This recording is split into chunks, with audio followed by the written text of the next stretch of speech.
Sir बताइएगा कि अम्बेडकर को मुसलमानों ने कितनी मदद की और उन्होंने इस्लाम के बारे में क्या लिखा है हमारे व्यूअर्स को थोड़ा। देखिए, डॉक्टर अंबेडकर को मुसलमानों ने जितनी मदद की है, वैसा।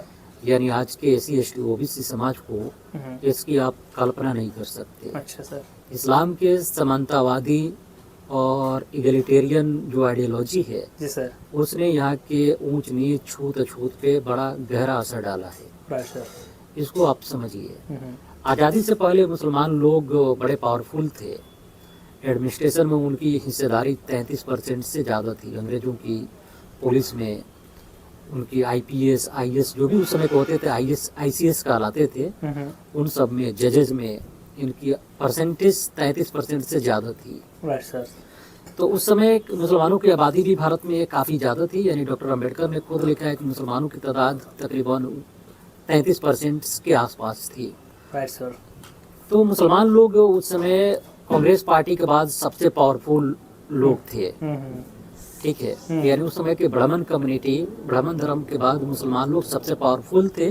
Right sir. और पाकिस्तान बनने से पहले तो डॉक्टर अंबेडकर ने भारत के एससी एसटी ओबीसी समाज के लिए जो भी मूवमेंट चलाए, खासतौर पे एससी एसटी के लिए, इसमें मुसलमानों ने बड़ी मदद की।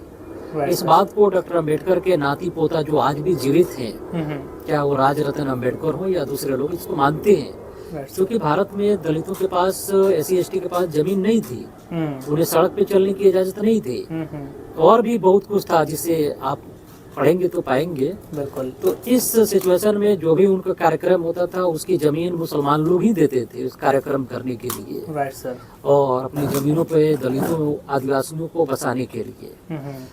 इन चीजों से डॉक्टर अंबेडकर जो लिखते हैं, जो सबसे बड़ी बात ये है कि अंग्रेजों ने डॉक्टर अंबेडकर को बुलाया, कांग्रेस पार्टी को बुलाया और मुस्लिम नेताओं को बुलाया गोलमेज कॉन्फ्रेंस के लिए। Right sir. 1930 से 1932 के बीच 3 गोलमेज कॉन्फ्रेंस हुए, जिसे राउंड टेबल कॉन्फ्रेंस बोलते हैं, गोलमेज सम्मेलन।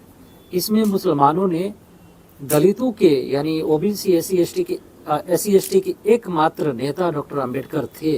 Right sir. उस समय तो थे ही नहीं, दलितों की क्या औकात थी।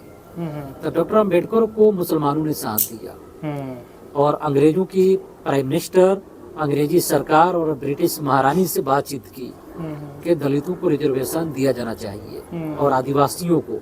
Right sir. इस बात को लेकर जो बड़े जाति के हिंदू लोग थे, ब्राह्मण धर्म के लोग थे, वो खासे चिंतित थे कि जिन लोगों को हमने कभी नहीं समझा वे हमारी बराबरी बैठेंगे। तो वे लोग मुस्लिम नेताओं के पास गए और मुसलमानों के पास प्रस्ताव रखा कि आप लोग डॉक्टर अंबेडकर को साथ मत दीजिए, हम मुसलमानों को मंत्रालय में, सेंट्रल मिनिस्ट्री में, केंद्रीय सरकार में 33%, राज्य सरकार में 33%, बाकी दूसरी जगहों पे इससे ज्यादा हम रिजर्वेशन देंगे और आपके साथ खड़े रहेंगे। अरे बाप रे। तो मुस्लिम नेताओं ने कहा कि नहीं, हमारे कुरान में है कि मजलूमों, दबे कुचले शोषित वंचितों की मदद करना, हम इस्लाम के फॉलोअर हैं, तो हम डॉक्टर अंबेडकर को साथ देंगे। राइट। इस बात को जो बड़े जाति के उस समय के नेता लोग थे, गांधी जी भी कुरान लेकर पहुंचे थे किसी के पास शायद। गांधी जी की चर्चा नहीं करेंगे क्योंकि मामला बहुत सेंसिटिव हो जाएगा। Right sir. तो इसको आप समझिए, क्योंकि बड़े जाति के जो उस समय के नेता लोग थे वो काफी उदास हुए। इतनी उदासी फैली कि आप समझ नहीं सकते कि मुसलमानों के प्रति उनके अंदर कितनी जबरदस्त नफरत फैली। ये वो बड़े जाति के लोग थे जिनका मानना था कि हमारी हुकूमत मुसलमानों ने छीनी।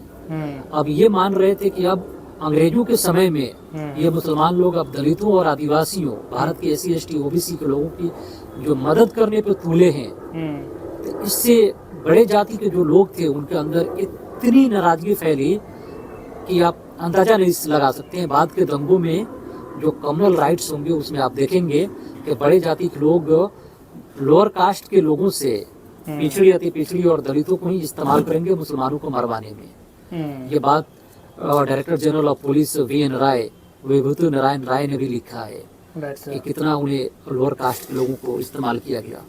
तो मुसलमानों ने अपनी 33% से ज्यादा रिजर्वेशन छोड़कर, बी आर अम्बेडकर ने इस बात को लिखा है, मैं ये बात चैलेंज करके बता रहा हूँ, अम्बेडकर को अपनी रिजर्वेशन की जो बात थी वो अंग्रेजों से दिलवा दी। बिल्कुल। तो इससे जो अपर कास्ट के जो हिंदू नेता लोग थे मुसलमानों से बड़े नाराज हुए। यही 1932 द हिंदू न्यूज़पेपर पढ़ेंगे शेख मुजीब रहमान की आर्टिकल, तो पाएंगे कि ये 1932 के ही पूना पैक्ट आगे चल के भारत की बंटवारा का सबब बनेगा। अच्छा। क्योंकि अब तय हो जाएगा कि भैया मुसलमानों को विदाई करो और जो रह जाएंगे उनको दलित बना दो। तो इनकी समझ में आएगी कि दलित होना क्या होता है। ये काफी मार्मिक पॉइंट्स है कि इस बात को भारत के ओबीसी एससी एसटी के लोग नहीं समझते हैं। बिल्कुल सही। जितनी ग्रेट मदद अम्बेडकर ने लिखा है कि Mohammedans great helps to untouchables, यानी अछूतों को जितनी मोहम्मडन्स ने ग्रेट हेल्प की आप कल्पना नहीं कर सकते। बिल्कुल। तो दोस्तों देखा कि सर ने कैसे बताया कि दलितों के लिए मुसलमानों ने अपनी खुद की 33% रिजर्वेशन छोड़ दिया।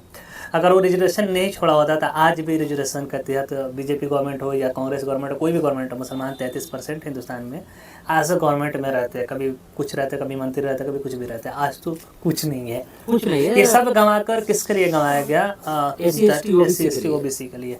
और वही एससी एसटी ओबीसी मुसलमानों को चूड़ी टाइट करने के लिए किसी को वोट करते हैं, ये सभी पता है। Anyways, thank you so much. आप इस वीडियो को जरूर शेयर कीजिएगा।